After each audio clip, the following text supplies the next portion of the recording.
Germany slumping into recession, the Brexit aftermath, and the coronavirus in China, the effects of this are going to be felt very sharply in Italy in particular. Add to this, failing banks, the euro, a huge public debt, and an unstable political situation, and you have the recipe for a major financial crisis. Italy, the EU's fourth-largest economy, was already in a technical recession since the second half of 2018 and has faced continued economic woes from weak productivity, high unemployment, huge debt, and political turmoil. The impact of the coronavirus risks are significantly negative on the global economy, but particularly for Italy. China is Italy's third-largest supplier, and 3.5 million Chinese tourists visit Italy every year. The longer the Chinese economy remains crippled, the bigger the risk to Italy. The outbreak has come at a difficult time for Italy's economy. Output unexpectedly shrank 0.3 percentage points in the final quarter of 2019, ramping up pressure on the fragile coalition government of Prime Minister Giuseppe Conte.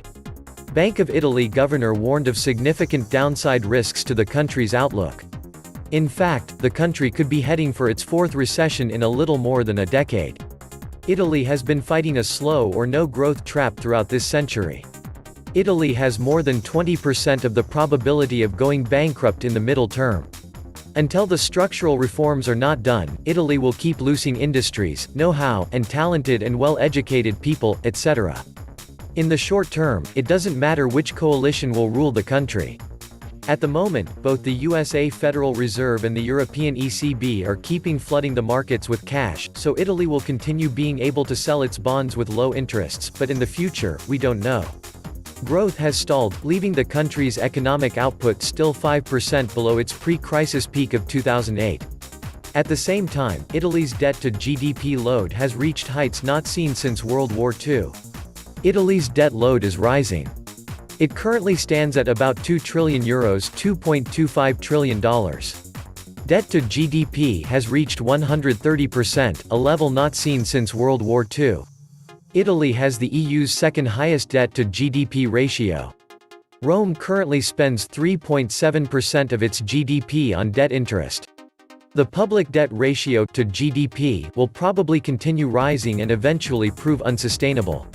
And as if it was not enough, now that Germany entered a recession. In fact, in January, industrial production in Germany collapsed. A heavy, unexpected drop of 3.5%. And when things are going bad in Germany, they are going badly for Italy too.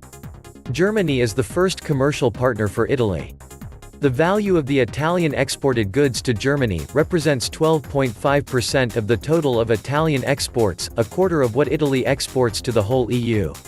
The Italian and German production systems are strongly integrated with each other in the global value chains since Italy is an important supplier of intermediate products and capital goods to German companies. The fall in German manufacturing production, therefore, slows down Italian exports. And by a lot. The Italian industrial production collapsed in December 2019. Minus 2.7% on the month and minus 4.3% on the year, the worst drop in a year, and far below the expectations of economists. The crisis of the Italian industry weighs drastically on GDP and employment. In fact, due to a lack of job prospects, many educated young Italians, which have been hit hard by the economic crisis, feel they have no choice but to leave the country and try their luck elsewhere in Europe. Italy is also facing the worst demographic crisis since World War I. Italy has entered a Perma recession, and there is no obvious way out. This could trigger a €2 trillion financial crisis that threatens the Eurozone itself.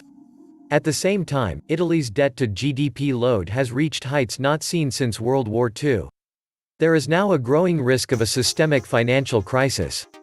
The scale of such a collapse would be magnitudes greater than the Greek debt crisis of 2015, and thus harder to contain. The Italian economy is also burdened by a number of cultural and historical factors, like corruption and inflexible labor market rules, to name just two, that hold back its productivity growth. Welcome to the Atlantis report. Italy isn't just in an economic slump.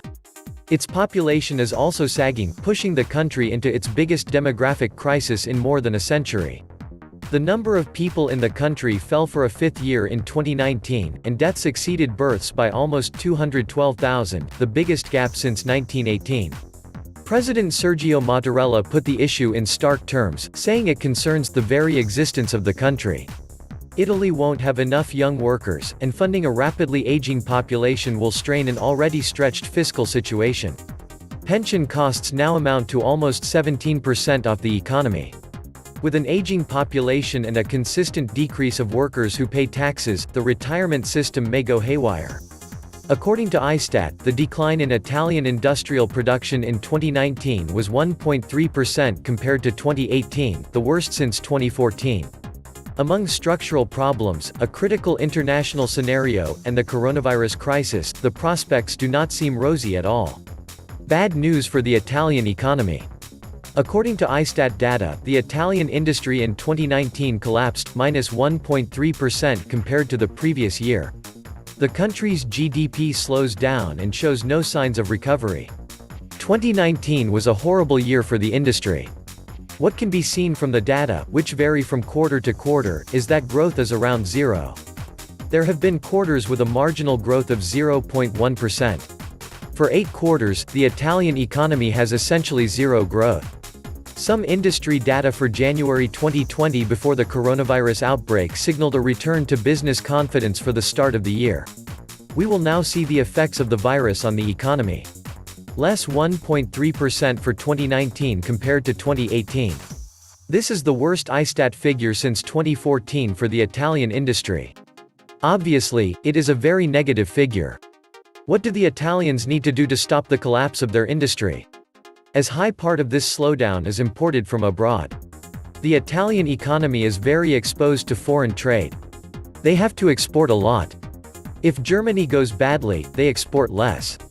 In Europe, France and Spain are better than in Germany. If Germany were to get worse, however, it would slow down all of Europe and especially Italy. To relaunch the industry, the public investment must be restarted today at 2% of GDP, one of the lowest values in Europe. They need to build bridges, make roads to the south, and complete the digitization of public administration and networks. Then to help workers and small businesses, they need to reduce the income tax on medium and low incomes. Gradually reduce deductions and deductions. Spain is growing, the data say. So how did they manage to achieve this? By making more deficits to save their banking system. Italy has tried to do its own thing, and this has implied raising taxes to make ends meet, while the Spaniards have managed to avoid it. The money that Spain spent in deficit has used them well enough to revive the banking system and revive the economy. They had a different strategy from the Italians during the Euro crisis between 2011 and 2012. It must be said that the Spaniards started from a much lower level of public debt than Italy. In 2007, debt in Spain reached 36% of GDP, Italy already had 100% of GDP.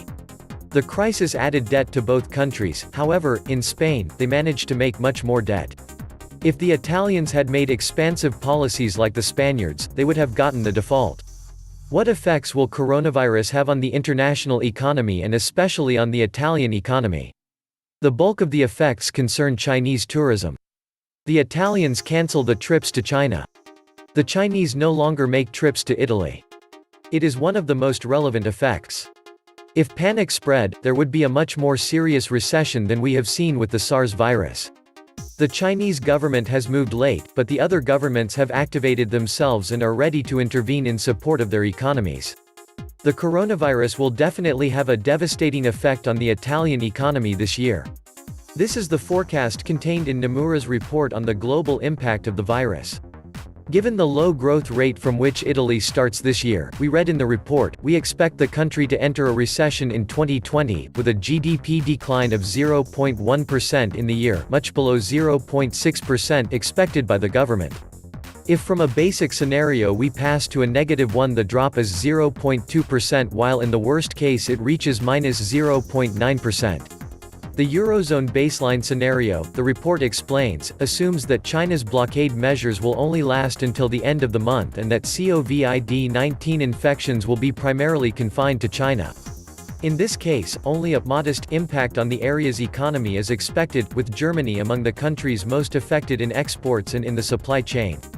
The drop in tourism spending should instead have a negative impact on growth, especially in Italy. Analysts of the Japanese group still write, anecdotal evidence on Italy suggests that the country has already experienced thousands of cancellations in recent days. Reservations are falling in tourist destinations such as Tuscany and Venice, while Milan, according to the mayor, is losing €4 million per day in missed sales and cancelled reservations. Nomura then revised GDP downwards by 0.3% for the first quarter of Germany and France, 0.2% in Italy and 0.1% in Spain. The low growth rate of Italy, however, plays against statistics, causing the economy to slide into recession already in the less pessimistic scenario. In the -1, where the Chinese quarantine measures continue until the end of April, the economy of the euro area will suffer from the more prolonged and more acute slowdown of the Chinese economy, with a further weakening of trade and further interruptions of supply chains. In this scenario, we see Germany and Italy as the most exposed countries, with France and Spain suffering the least. In the worst-case scenario, China's blockade measures continue for the entire half of 2020.